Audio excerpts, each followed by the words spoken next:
Hello students, welcome to my YouTube channel Gyan box. मैं अशोक द्विवेदी आज आपको ये बताने वाला हूँ कि directorate of education JNCT of Delhi के द्वारा जो वर्कशीट आपको प्रत्येक दिन भेजी जाती है उसमें आज की वर्कशीट में मैथ में क्या क्या समझना है और कैसे करना है। तो बच्चों, इसमें सबसे पहले आपको बताया गया है लाइन के बारे में, लाइन सेगमेंट के बारे में और रेज के बारे में।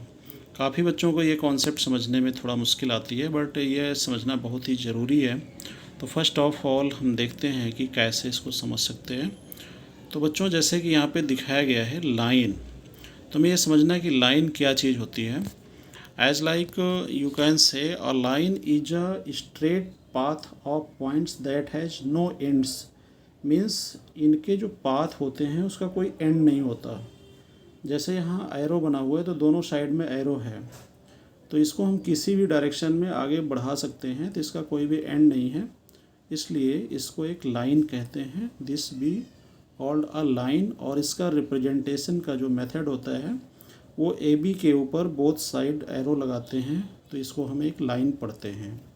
इसके साथ में अब हम देखते हैं कि हमारा यहाँ पे लाइन सेगमेंट क्या है। Line segment, a line segment is a portion of a line that has two end points. इनके दो एंड पॉइंट होते हैं, जैसे कि यहाँ हम देख पा रहे हैं। इनके दो एंड पॉइंट्स के अंदर सबसे पहले यहाँ पर एक एंड पॉइंट A है, दूसरा एंड पॉइंट B है। इसको आगे नहीं बढ़ाया जा सकता, इसकी फिक्स लेंथ होती है। तो इसको रिप्रेजेंट करने के लिए AB के ऊपर हम एक बार जैसा बना देते हैं और ये दोनों के ऊपर होता है। Means AB denotes a line segment. Line segment की एक फाइनाइट डिस्टेंस होती है, फाइनाइट लेंथ होती है, इसको और आगे एक्सटेंड नहीं किया जा सकता है because it has a finite length. इसके साथ में हम देखते हैं जो हमारा तीसरा पॉइंट है, यहाँ पे तीसरे पॉइंट में है रे।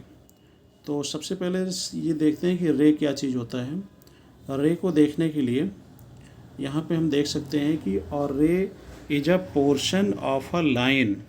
रे भी लाइन का एक पोर्शन है which has one and point and extend for ever in other directions. Means इसको किसी एक पार्टिकुलर डायरेक्शन में बहुत आगे तक बढ़ाया जा सकता है। इसकी भी कोई फिक्स लेंथ नहीं है, जहाँ तक चाहें इसे आगे हम बढ़ा सकते हैं। इसमें आगे एरो मार्क किया गया है।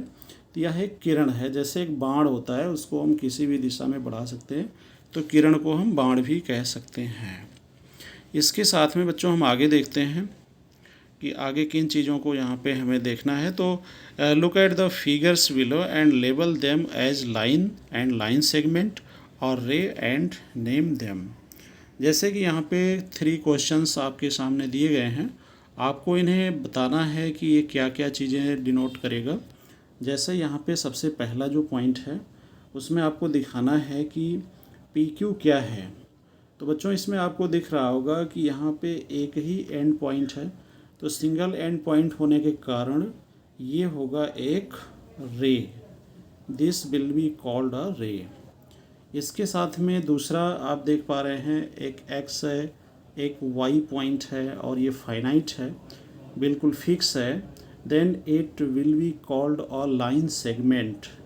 तो ये आपका लाइन सेगमेंट हो जाएगा क्योंकि इसकी फाइनाइट डिस्टेंस है। इसके साथ में हम थर्ड क्वेश्चन पे आते हैं।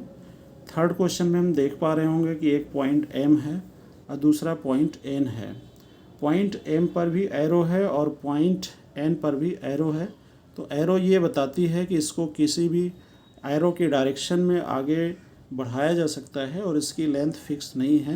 देन ये आपकी एक लाइन कहलाएगी। This will be a line also. तो इस तरह से हमने देखा कि लाइन, लाइन सेगमेंट और रे क्या चीज़ होती है। तो इसी को आगे और समझते हैं और देखते हैं कि किस तरह से इन ऐसे क्वेश्चंस को सॉल्व करना आपके लिए आसान हो सकता है। आइए बात करते हैं एंगल्स की। एंगल्स क्या होते हैं। As like an angle is a figure form by the two rays and line segments meeting at a point. As like आप यहाँ पे देख सकते हैं कि सबसे पहले हम आपको ये बताना चाहेंगे कि यहाँ एंगल्स कैसे फॉर्म होंगे। जब दो लाइन सेगमेंट या दो रेज आपस में काटती हैं एक दूसरे को, जैसे एक ये आपकी रे है और दूसरी रे इस तरह से जाएगी, तो इन दोनों के बीच में यहाँ पे एंगल फॉर्म होगा। तो an angle is a figure form by two rays. Angle जो होगा वो टू रेज के मिलने से बनेगा, या दो लाइन के मिलने से भी एंगल बन सकता है, जैसे कि यहाँ और यहाँ पर। इसके साथ में अब हम बात करेंगे कुछ स्पेशल टाइप्स ऑफ एंगल्स के बारे में। एज लाइक यहाँ पे बताया गया है फिगर 1 के अंदर, व्हेन टू लाइंस और line segment intersect the angles so form have interesting relations in the figure 1 you can see here. तो फर्स्ट ऑफ ऑल हम यहाँ पे देखते हैं कि किस तरह से हम इनको एक्सप्लेन कर सकते हैं। As like here you can see, यहाँ पर इस फिगर के अंदर सबसे पहले हम देख पा रहे होंगे कि यहाँ पर एक लाइन L है, दूसरी लाइन M है, दोनों एक दूसरे को कट कर रही है। तो जब कट कर रही है तो कट करने के साथ यहाँ पे angle 1 is equals to angle 3। Angle 1 angle 3 के इक्वल है। तो ऐसे में जब ये इसके इक्वल है तो एंगल 1 और 3 में क्या रिलेशन होगा, इनके दोनों के शीर्ष एक दूसरे से जुड़े हुए हैं। तो शीर्ष जुड़े होने के कारण ये आपके वर्टिकली अपोजिट एंगल्स कहलाएंगे, जिसे हिंदी में शीर्षाभिमुख कोण कहते हैं, क्योंकि दोनों के सिर आपस में जुड़े हुए हैं। सिर जुड़े होने के कारण ये शीर्षाभिमुख कोण कहलाते हैं, या इसे हम इंग्लिश में वर्टिकली अपोजिट एंगल्स कहते हैं। इसके साथ में angle 2 is equals to angle 4। Angle 2 angle 4 के इक्वल है। ये भी वर्टिकली अपोजिट एंगल्स हैं, क्योंकि इनके दोनों के सिर आपस में जुड़े हुए हैं। इसके साथ में एंगल 1 और एंगल 2 ये दोनों मिलाकर के लीनियर पेयर बनाते हैं, और लीनियर पेयर के जो एंगल सम होते हैं वो 180 डिग्री के इक्वल होते हैं। इस तरह से सिमिलरली हम देख सकते हैं, ऐसे ही एंगल 2 और एंगल 3 के इक्वल होगा एंगल 3 प्लस एंगल 4, यानी ये एंगल और ये एंगल, क्योंकि एंगल 3 और 4 भी लीनियर होगा, लीनियर पेयर बनाएगा, ये भी 180 डिग्री होगा। एंगल 2 और 3 भी लीनियर पेयर होगा, 180 डिग्री बनाएगा। ऐसे ही एंगल 4 और एंगल 1 भी 180 डिग्री बनाएगा। इसके साथ में आते हैं हम नेक्स्ट फिगर में। तो बच्चों नेक्स्ट फिगर में ये दिखाया गया है कि जैसे यहाँ से when two parallel lines are intersecting by a transversal, जब दो पैरेलल लाइंस किसी ट्रांसवर्सल से इंटरसेक्ट की जाती हैं, it gives rise to several types of angles and some interesting relations in figure 2 you can see here. As सबसे पहले है type of angles and its relation. तो pair of corresponding equal angles are equal. यहाँ हमें समझने की ज़रूरत होगी कि करस्पॉन्डिंग एंगल्स कौन कौन से होंगे। As like you see in figure 2, figure 2 के अंदर हमें ये देखना होगा कि करस्पॉन्डिंग एंगल कौन कौन से हैं। जैसे कि हम देख पा रहे हैं, ये हमारा फिगर है। फिगर 2 के अंदर angle 1 is equals to angle 5। Angle 1 angle 5 के इक्वल है। ये करस्पॉन्डिंग एंगल है। This will be corresponding. 1 is equals to angle 5 and angle 2 is equals to angle 6। Angle 2 is equals to angle 6. This will be corresponding because here is a parallel line and a transversal cut to it. Then this angle and this angle will be equal, and this angle will also be equal, and hence pair of alternate interior angles are equal. You see here which angles are the alternate interior angles. You can see angle 3 is equals to angle 4. Angle 3 is equals to angle 5. Angle 3 is here. Angle 3 is here and angle 5 is here. This angle and this angle are called alternate interior angles and be equal. Hence angle 4 and angle 6, angle 4 and angle 6. This will also be equal and called alternate interior equal angles, and hence pair of alternate exterior angles are equal. Which are the alternate exterior angles? You can see here angle 1 is equals to angle 7, angle 1, and here is angle 7. Such type of angle must be equal, then we can say angle 1 is equals to angle 7, and in another way angle 2 is equals to angle 8. This will be angle 2 and this will be angle 8, and this angle must be equal. Angle 2 is equals to angle 8. Such type of angle is known as the alternate exterior equal angles. And in another way you can see here pair of interior angles on the same side of transversal are supplementary. As you know, angle 3 plus angle 6 is 180 degree.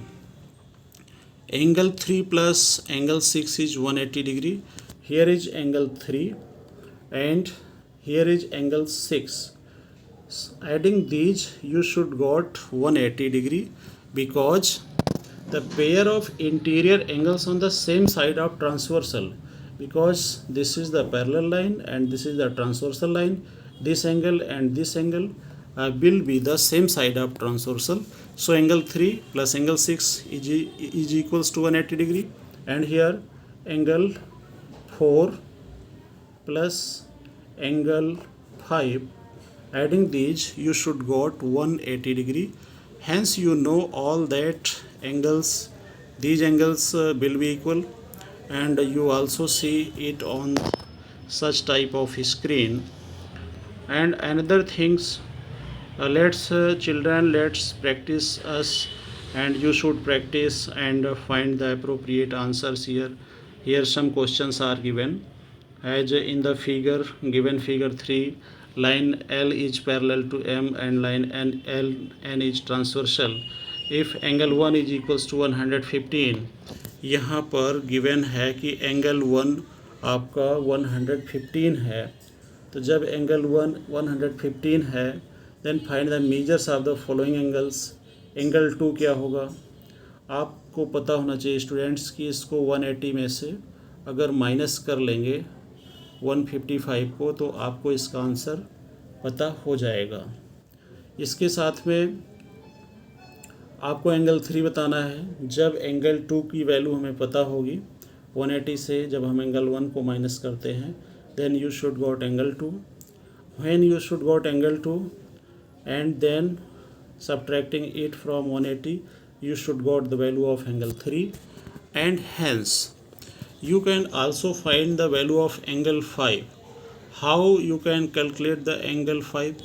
Here you know angle 1 is equals to angle 5. Why these type of angles are equal? Because such type angles are called corresponding angles and will be equal. The value of angle 1 115 is equals to angle 5. This will be 115 also, and hence you can find angle 8 value. How? Angle 8 will be 180 minus angle 5, and hence you can solve all these things, and can solve. After solving you should got the answer. तो इस तरह से student आपने इन चीज़ों को समझ लिया है, और इसी तरह से आप इसको करते रहिए. तो मिलते हैं किसी नेक्स्ट वीडियो में, तब तक के लिए आप इसको करते रहिए. Thank you very much to all.